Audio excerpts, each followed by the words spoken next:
Lady Lava, we love you. Lady Lava, we love you, girl. Lady Lava. Welcome to Dates with Dahlia.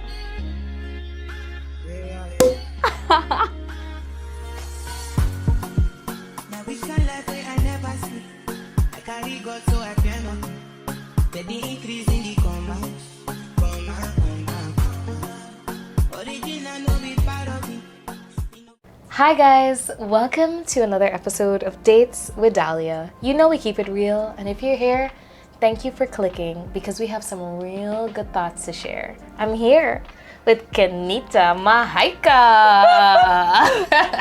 Welcome to our podcast. How are you? I am great. You are greatness personified. Thank you. You're welcome. So, tell us a bit more about yourself. Well, where do I start? Start with all the good stuff, which is everything. All right. So basically, I am a teacher by profession. That's my day-in job. But I'm also a national swim coach, and I also manage a few swim clubs with my parents. So outside of that, I love the gym. Love the gym. And I'm also a lance corporal in the army. That's about it. Girl. And you know, you were saying something while we were off camera. You were saying you're young and people don't expect you to wear several hats, but you do, and effortlessly. And you haven't even touched the top of it because you develop real estate. You're a mom. Yes. And I don't think you're only a teacher, but you're a really good teacher because I haven't seen any parent who doesn't praise you. And because I do makeup, I know some of the parents. They're like Miss Mahaika. They're like Miss Mahaika. Yeah. Please don't let you ever move.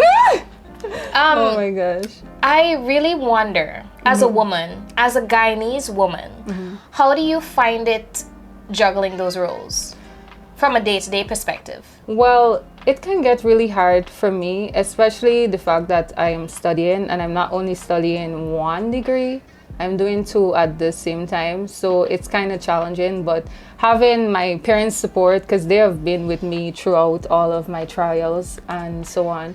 So having their support is really what make it so easy. And well, my grandmother, she passed recently. She was one of my biggest supporter. My condolences. Yes, thank you. What was her name? What was her name? Well, people call her Breen, but her real name was Sophrona. Yeah. Sophrona. That sounds like a flower. Rest in peace, Grandma. Yes. Sophrona. So she was one of my biggest supporters too. But I still have my parents. Yes. There we go. I feel like you got a good lineage. Look at that. Look at that face card. Period. Yeah. No, you do, and you model. Yeah, well, I used to. I don't. No, you model. You still model. Your pictures are still being used on posters. Oh, what do you mean well, you used yes, to? True. What do you mean you used to? You do. I feel like when you are creative but you have a professional image, sometimes as a young woman, it's hard to balance it out. And I don't think that a lot of women feel like they can. So what advice do you have for women who are living the life that you're living to some extent? They have a creative pursuit. They have a professional life. And then they go home to a family. And they feel as though they have imposter syndrome because our society tells them they should be one thing. What advice do you have for them? Well, personally, I would say first you have to find yourself. When you find yourself, then you can be able to do anything. And you cannot find yourself while in a situation, or what we would say in a relationship. I don't think you can. Yeah. It's so hard to find yourself there. So you get so comfortable. Yeah, especially like when the person is doing stuff that, you know, you're so blindsided by. And if you're not like, you know, if you don't have people around you there, it will be harder for you to like get out of these things. Yeah, because when I was younger, well, I got my daughter at an early age, a couple days before my 19th birthday. Yeah, I'm 24 now. So at that time, if I didn't have the support that I have now, I don't think I would have been able to come out of it. And also, even though that I had the support, it's still it was me too, because I still made sure that I push myself to do this and I push myself to do that, because I said I do not want to ever have to depend on nobody to do anything. And we are trained so often to be dependable. Yeah, as women. Right? As women. All our lives. To be dependable. All our lives. And you have to come out of that thing that, oh, I need a man to do this, or I need a man to do that. Why is it you can't do it on your own? Tell me that. Get it? No. And it's social conditioning. We are brainwashed to think that to be a successful woman is to entrap a man to do something for you. That sounds like a setup. Now that we think about it. And you know, it's funny because 3 months ago, I would have said to you, if someone married me and bought me a Range Rover, that I would have eaten the girls up. That would have been game for me 3 months ago. And my life has shifted in 3 months, because now I think to myself, the car doesn't equate to my soul, and my passions can't be sold for a ring.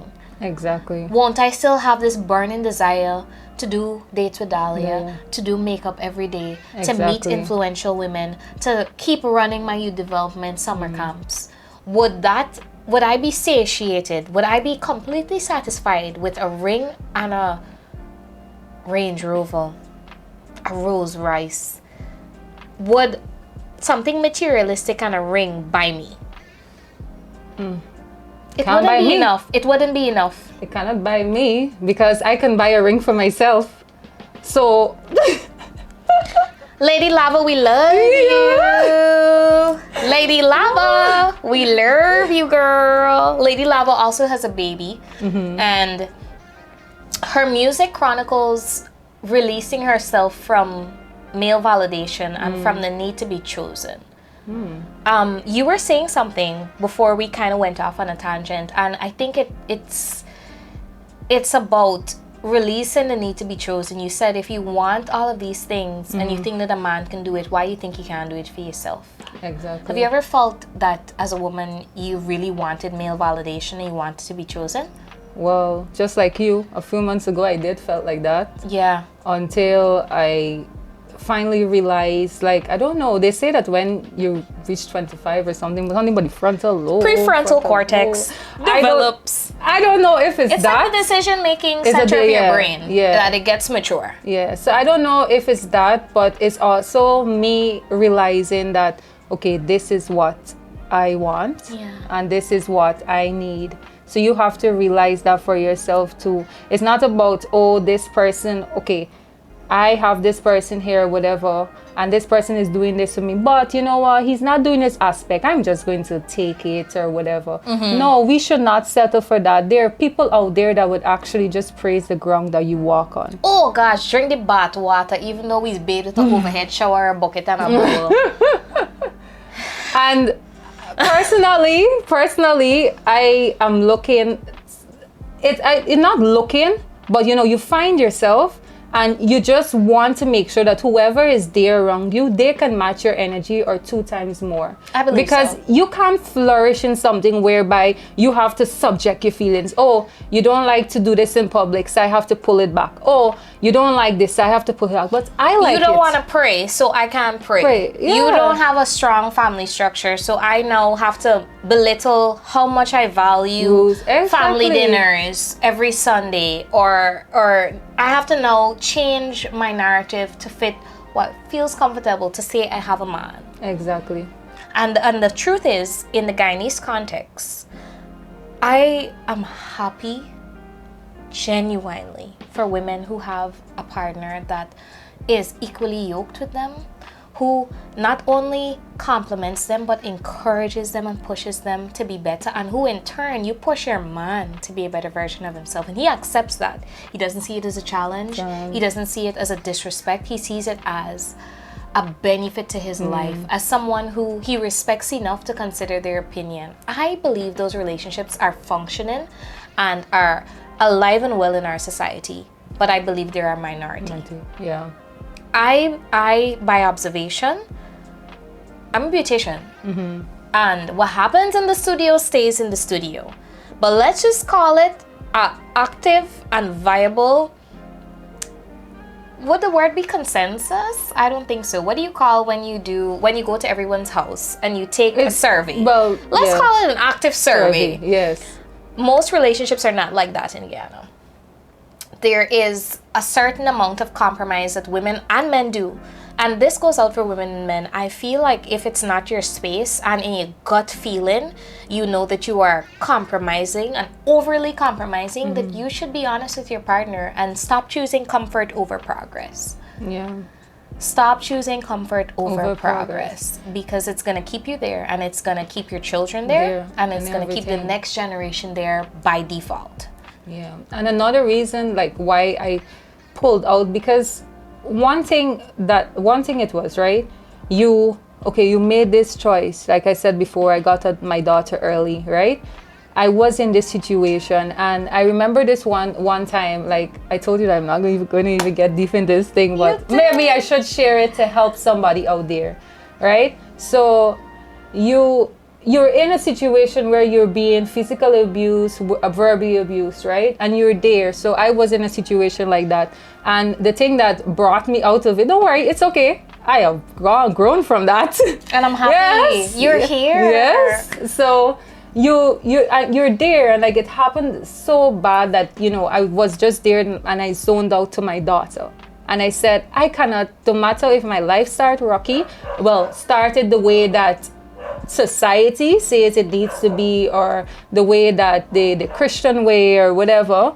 I did not marry before I get a child, and I got it very early. I said, you know what, this is not it. This is not what I want for myself nor for her.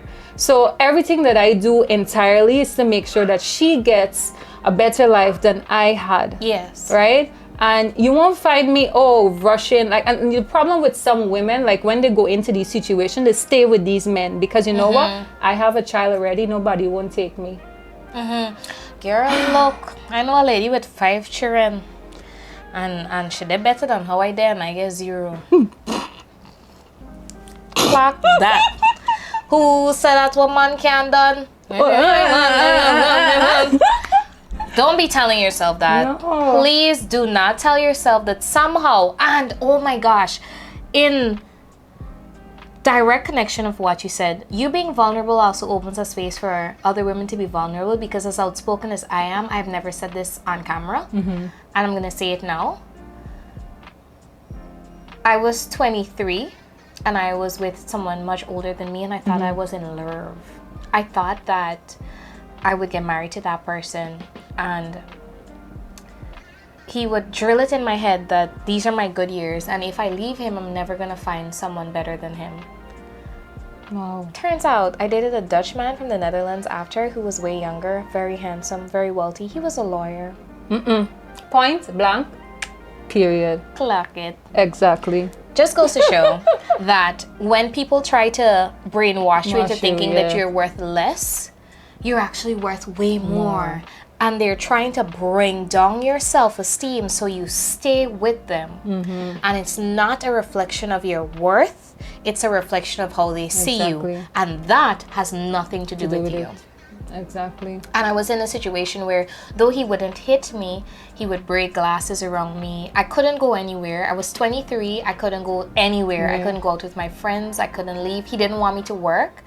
And to the public, he's very vocal, and I actually was stalked by him. He tried to push me down the stairs. It got physical towards the end, but it wasn't like that all the time. So I say that to say, I kept telling myself, it's gonna get better. It's done, your man. You know, you don't want to see him flighty. Stick with your man. You're getting older. Yes. And that narrative does not serve you, and it doesn't serve your partner. Whether or not your partner is abusive, if you are not wholly, like completely yourself in a relationship, you are going to be in a position that you're compromising, and resentment will be built, whether on your end or the other end, because that person is going to know that they're not up to par with who you are. Yeah. And either they're honest enough to say it to you, or they will manipulate you to make themselves feel better. And that is not a healthy situation. That is a recipe for abuse. It's a relationship. Is a recipe for toxic behavior. And every time we think that, okay, it's okay for you to go through it. Think about if your sister, your brother, your favorite cousin, your child was going through it. Would you encourage them to stay? Nope. Right? Would you encourage them to stay? But then another problem too is what happened with most women, even with myself, because it didn't start at that point for me when I saw my daughter crying and I said this wasn't it. It started a while, but I never told anyone. I kept it to myself. So that is the common problem that a lot of persons have. And even when I share my story to, young girls and so on, and tell them that this is not the end of the road, right? It's like, it's so hard for them to just see it. Yeah. They've been brainwashed. Yeah. We were brainwashed. Yeah. We were brainwashed. We were brainwashed by aunties, by teachers, by public figures. We were brainwashed by just general population. And I think we're here, and these conversations need to happen to undo the damage that has been done slowly but surely. Yeah. Because there's somebody who is going to say, Miss Mike on a podcast? And I can't wait till you get your own podcast. Oh my gosh. I'm actually thinking about starting it very soon. Because I don't think a podcast is a fancy thing for fancy people. I think it's a platform for Guyanese and for people who are not even Guyanese to have thoughts out on the internet beyond posting a status. And even statuses are important, because I think that your thoughts need to be heard, because you are an individual who has triumphed over things that a lot of women have perished. Yes. And you represent a generation of women who matter, because a lot of women didn't make it. A lot of men didn't make it. There are a lot of single mothers and single fathers, a lot of young professionals who have lost their lives to abusive relationships or even to mental health, because it's hard to be a progressive person in our society. It's very hard. Especially if you are not very wealthy. And sometimes even when you're very wealthy, because you can have a lot of money, but you don't have mental fortitude. And you don't have the strength and grit to really think, you know what? This might be the general knowledge in the population, but I think I have something to offer to make it better. And in that light, if there's a young man or a young woman watching who probably has been going through a rough patch, if you had anything to say to them, what would you say? I would tell you too that it's not the end, and that you should confide in someone. Don't keep it to yourself, because what I realized is that my support system, which are my friends, they were the ones to actually pull me through certain situations and made me realize that my self-worth is what I want. It's not like if this person is giving me this, I'm going to take this. So if you're a guy or you're a girl and you're struggling with leaving a relationship, because men are abused too, They are. Men are physically, emotionally, financially abused. Everything abused by women. So if you know that you're someone that, is struggling with this, it is never too late. Nothing is wrong with having a child. Nothing is wrong with having 5 children, like what Dahlia said. Nothing is wrong. Your person is out there. There is somebody for you. Just don't go looking for them. Find yourself as an individual first, and then when you find yourself, the right person will come, because you already know your worth and your self-worth. So you don't want anybody to come and take that away. Right? So finding your self-worth is the biggest take that would allow you. And if you want to find your self-worth, you have to detach from the person that is not allowing you to find your self-worth. This is the Ken Live speaking on Radio Dahlia. This is the Ken Live speaking, spitting the facts. Kenita, thank you so much. You're welcome. I need to have you here again. You definitely. It was an honor to be here. It was so nice. Thank you. Yes. And I need to have you here again. If you liked it, please subscribe, share, like, and comment. And thank you so much for watching another date with Dahlia.